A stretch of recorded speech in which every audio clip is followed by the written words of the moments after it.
Hello दोस्तों, an Indian investor channel में आपका बहुत बहुत स्वागत है। दोस्तों, जैसा कि आप लोगों को पता है कि मैंने जो कल वीडियो अपलोड की थी उसमें डॉ जोन्स के बारे में बात की थी। तो दोस्तों, आज जो वीडियो मैं अपलोड कर रही हूँ उसमें हम बात करने वाले निफ्टी 50 एंड सेंसेक्स की। तो दोस्तों, आइए जानते हैं निफ्टी 50 एंड सेंसेक्स क्या है। सो दोस्तों, इंडियन स्टॉक मार्केट में 3 से 4 हजार कंपनियां लिस्टेड हैं। अब उन 4 हजार कंपनियों का प्राइस तो आप रोज देख नहीं सकते, लेकिन आपको एक जनरल अंदाजा चाहिए कि मार्केट कहाँ जा रहा है। तो ज्यादातर कंपनियां आज बढ़ रही हैं या गिर रही हैं, मार्केट का डायरेक्शन क्या है। तो बेसिकली सेंसेक्स या निफ्टी 50 एक तरह से एग्जिट पोल है जो एक छोटे सैंपल साइज से यह प्रेडिक्ट करने की कोशिश करता है कि ओवरऑल मार्केट कहाँ जा रहा है। तो सेंसेक्स में 30 कंपनियां हैं और निफ्टी में 50 कंपनियां हैं। वो 30 कंपनियों के डायरेक्शन से सेंसेक्स आपको एक ओपिनियन देता है कि आज मार्केट बढ़ा है या घटा है। वैसे ही निफ्टी 50 कंपनियों के एक छोटे से सैंपल से आपको मार्केट मूवमेंट का ओपिनियन देता है। ज्यादातर समय ऐसा होता है कि ये 50 कंपनियां जा रही हैं, क्योंकि जो ये 50 बड़ी कंपनियां हैं जो निफ्टी में है वही मार्केट जाता है। मोस्टली 60 या 70% ऐसा ही होता है। जरूरी नहीं है कि हर बार ऐसा ही हो, इसीलिए सेंसेक्स या निफ्टी पे आपको आंख बंद करके भरोसा नहीं करना है। वो बस आपका टाइम बचाने के लिए एक जनरल शॉर्ट टाइम में आपको आइडिया देने के लिए इंडेक्स बना हुआ है। अब हम बात करते हैं कि सेंसेक्स और निफ्टी बना कैसे है। देखिए, सेंसेक्स में है 30 बड़ी कंपनियां और निफ्टी में है 50 बड़ी कंपनियां। सो हम सेंसेक्स का एग्जांपल लेते हैं।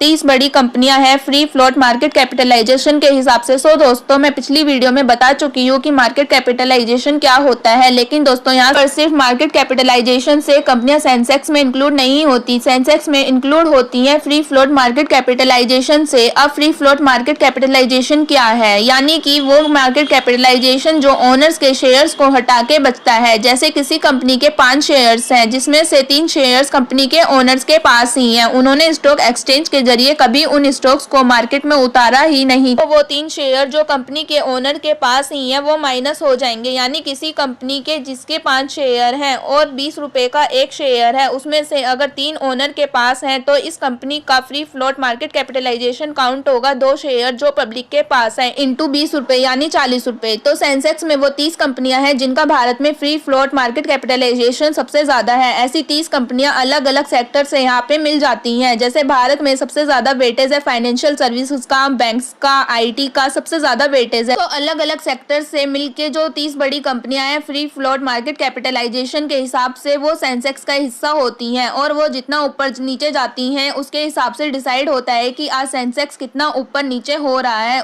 उसी तरह एनएसई में निफ्टी जो है उसमें 50 इस तरह की कंपनियां जो है वो चुनी जाती हैं। 50 बड़ी कंपनियां जो फ्री फ्लोट मार्केट कैपिटलाइजेशन के हिसाब से। तो फर्क यही है कि एक में 30 कंपनियां हैं, एक में 50 कंपनियां हैं, तो इसीलिए हर बार ये दोनों इंडेक्स सेम पोजीशन में नहीं बढ़ते। कभी सेंसेक्स ऊपर रहता है तो निफ्टी आधा % ही ऊपर रहता है, क्योंकि उसमें 20 कंपनियां ज्यादा हैं। अब हम बात करें लिमिटेशन की दोस्तों, तो इसमें 3 लिमिटेशंस हैं जिनके बारे में हम अब बात करने जा रहे हैं। फर्स्ट ऑफ ऑल, पहली लिमिटेशन की बात करते हैं कि इनमें 30 सबसे बड़ी कंपनियां नहीं है, बल्कि 30 सबसे बड़ी वो कंपनियां हैं जिनका free float of market capitalization सबसे ज्यादा है। यानी इसे एक एग्जांपल से समझते हैं। एक कंपनी मान लीजिए कि ए है जो 1000 करोड़ रुपए की कंपनी है, जिसमें से 750 करोड़ रुपए के शेयर ओनर के पास हैं।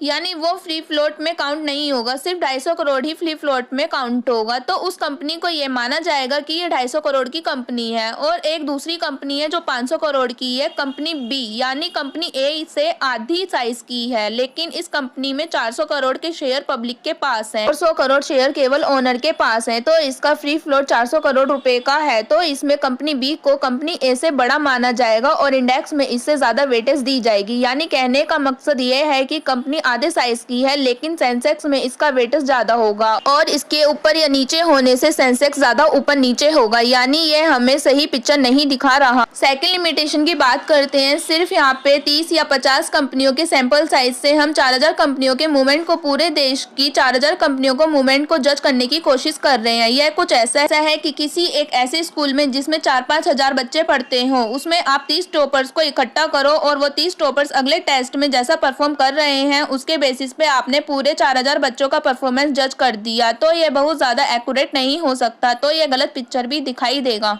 बात करें थर्ड लिमिटेशन की, इसमें थोड़ा सर्वाइवरशिप वायरस आ जाता है। जैसे 30 कंपनी आज सेंसेक्स में है, कल को वो अच्छा परफॉर्म ना करे तो सेंसेक्स थोड़े दिन तो गिरेगा, पर थोड़े दिन बाद क्या होगा, इन 30 कंपनियों को हटा दिया जाएगा और 30 नई कंपनियों को ले लिया जाएगा और हो सकता है वो 30 कंपनियां अच्छा परफॉर्मेंस दे तो सेंसेक्स फिर से बढ़ सकता है। तो कई बार ऐसा होता है कि सेंसेक्स में जो 30 बड़ी कंपनियां हैं वो तो अच्छा परफॉर्मेंस कर रही हैं क्योंकि वो देश की बड़ी बिगेस्ट कंपनियां हैं, लेकिन उसके नीचे की कंपनियां अच्छा परफॉर्म नहीं कर रही हैं तो वहां रिटर्न नहीं मिल रहा। और जैसे ही कोई कंपनी सेंसेक्स में है वो अच्छा परफॉर्म कर रही है, उसका शेयर प्राइस गिरता है तो फ्री फ्लोट मार्केट भी गिरता है। तो वो जब गिरता है तो उसे क्वार्टरली रिन्यू किया जाता है, यानी 3 महीने में रिन्यू किया जाता है। और अगर वो अब देश की 30 सबसे बड़ी कंपनियों में नहीं है क्योंकि उसका मार्केट कैप गिर गया है तो उसको हटाकर नई कंपनियों को ले लिया जाएगा, यानी जो कंपनी परफॉर्म नहीं कर रही है वो सेंसेक्स से निकल जाती हैं और जो कंपनी परफॉर्म कर रही है उसे सेंसेक्स में जोड़ लिया जाता है। तो सेंसेक्स एक बहुत ही वैक्यूम फिगर दिखाता है। तो अगर आप इस वीडियो में सेंसेक्स और निफ्टी को समझ पाए हो तो लाइक जरूर कीजिए एंड चैनल को सब्सक्राइब कीजिए। So thank you so much दोस्तों।